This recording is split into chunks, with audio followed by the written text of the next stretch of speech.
Hola, muy buenas tardes. Mi nombre es Marquirín y a continuación voy a hablar sobre la enseñanza de la lengua oral. Para empezar, voy a decir que la enseñanza de la lengua oral es tan importante como el de la lengua escrita. Sí, así como lo oyes. Ambos procesos de enseñanza y aprendizaje son objetivos de la etapa, es decir, que durante toda la etapa de la educación,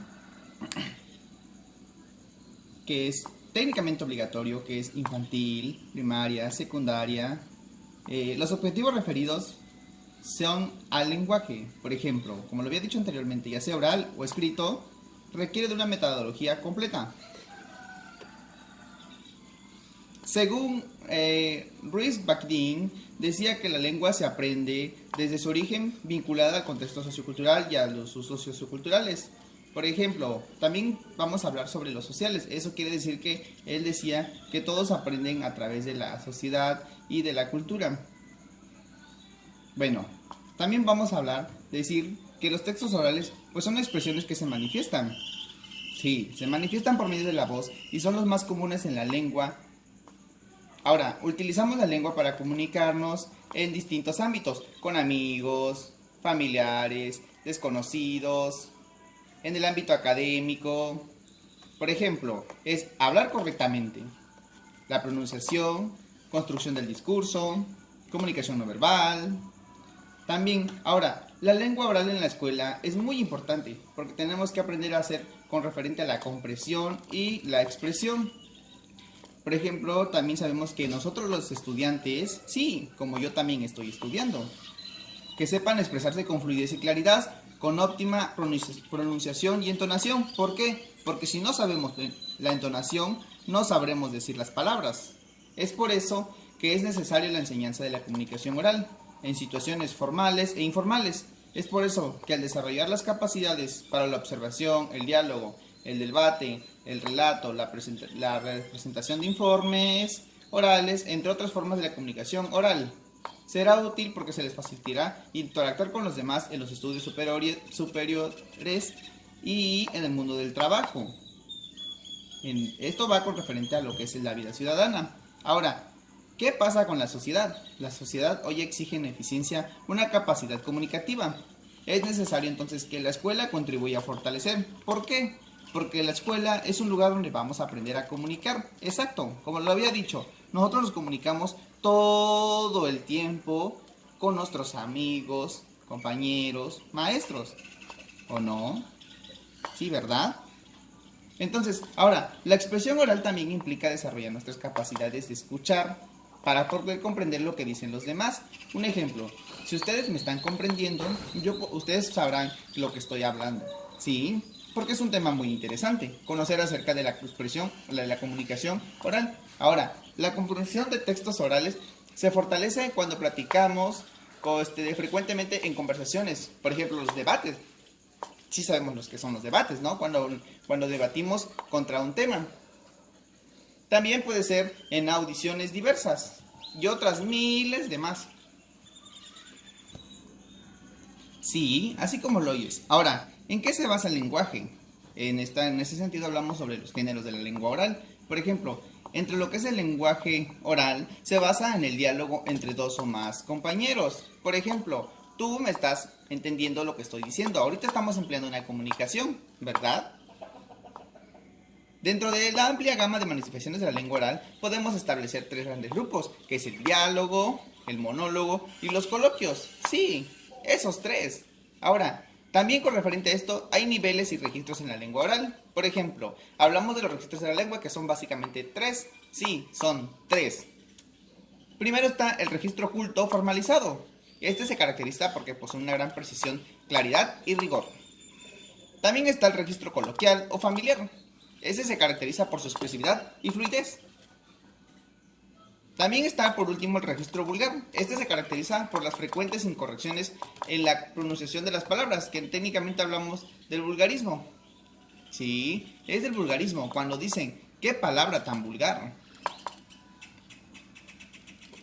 Dándole al siguiente paso, decimos que también hay elementos lingüísticos, paralingüísticos, posesísmicos y kinésicos.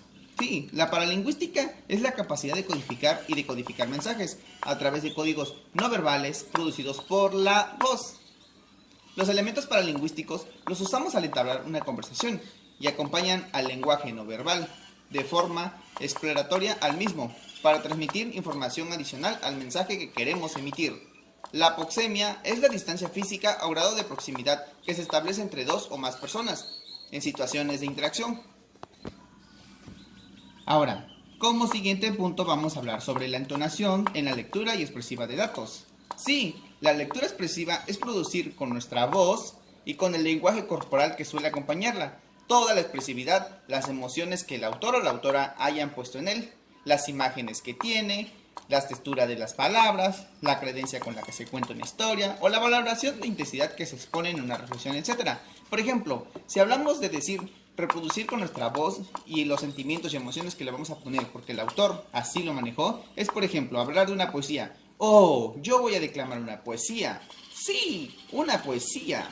Una poesía que puede ser con referente a mi madre, al maestro o incluso a todos los niños.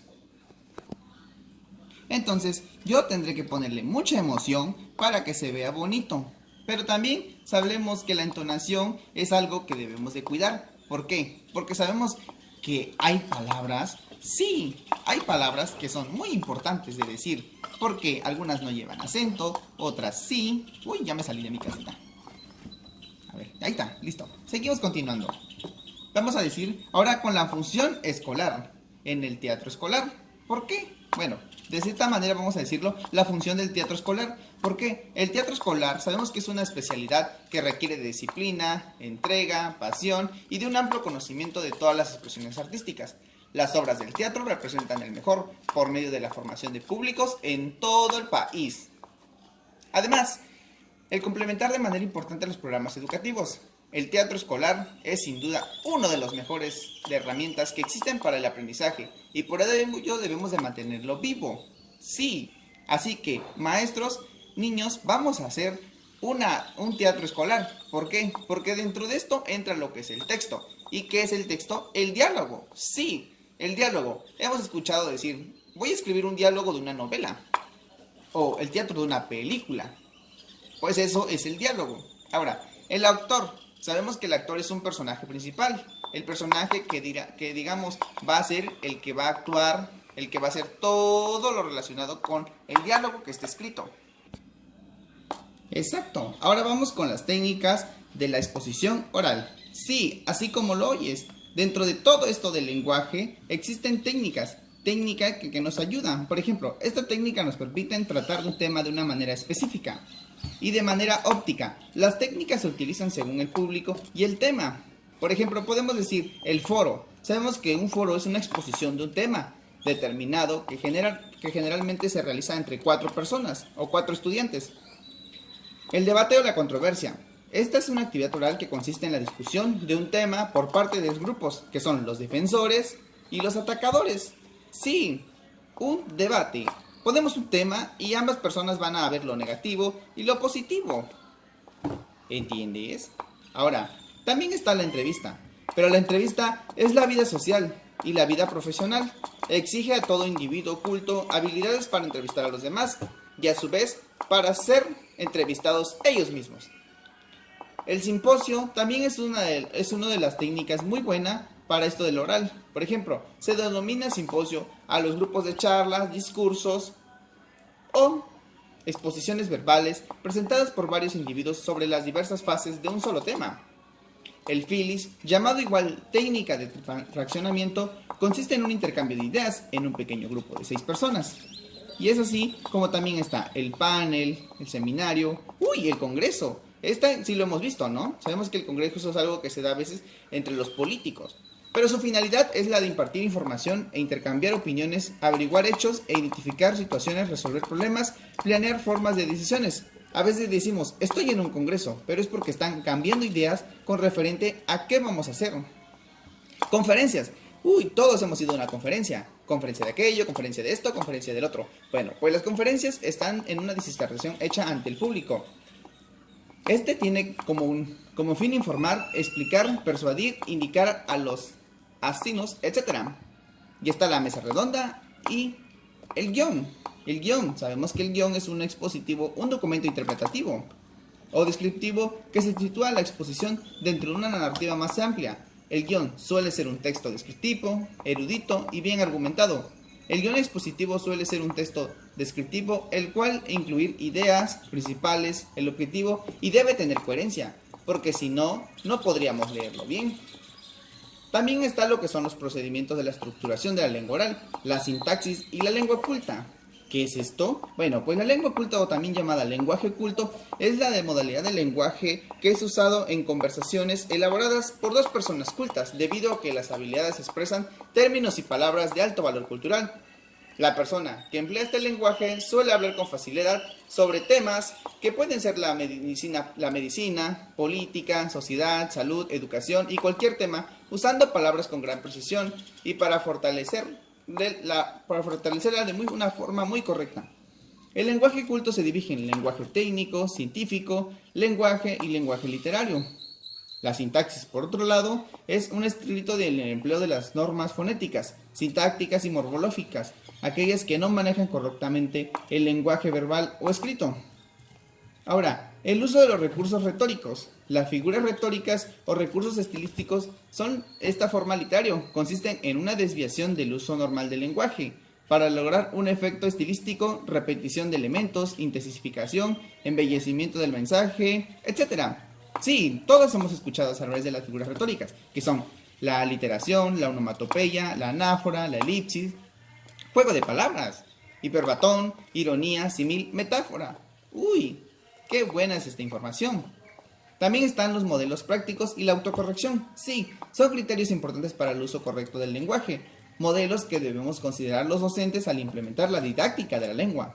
Es así como nuestro docente nos dice cómo trabajar con la didáctica de la lengua para poder emplear un buen lenguaje. Es por ello que lo debemos considerar en etapas en las que los alumnos, para su adquisición, sabemos que todos tienen una etapa. Es por eso que existen periodos y una serie de etapas para que se desarrolle el lenguaje. Principalmente está el lenguaje y la audición, que es la etapa prelingüística, que es de 0 a 12 meses. Siguiente está la etapa lingüística, que es a partir de 12 meses, que es un periodo de palabra-frase de 12 meses a 2 años. Y por último está el periodo de la primera fase de 2 a 6 años. Esto es muy importante porque debemos tener en cuenta que no todos los niños desarrollan la habilidad del habla y el lenguaje de la misma manera. Sin embargo, todos los niños siguen esta etapa para dominar la habilidad del lenguaje. Otro está el diálogo. Ya hablamos del diálogo, sí, pero el diálogo es una forma de comunicación verbal o escrita en la que se comunican dos o más personas en un intercambio de información, alterándose el papel del emisor y el receptor. También el debate. Sí, el debate ya lo habíamos mencionado, pero también debemos de tener en cuenta que es un acto de comunicación en la que las personas opinan. Pero bien, ¿qué te pareció esta información? A mí me pareció de lo más importante, así que vamos a seguir hablando más y vamos a tener más conocimientos sobre la didáctica de la lengua. Bueno, sería todo, hasta la próxima.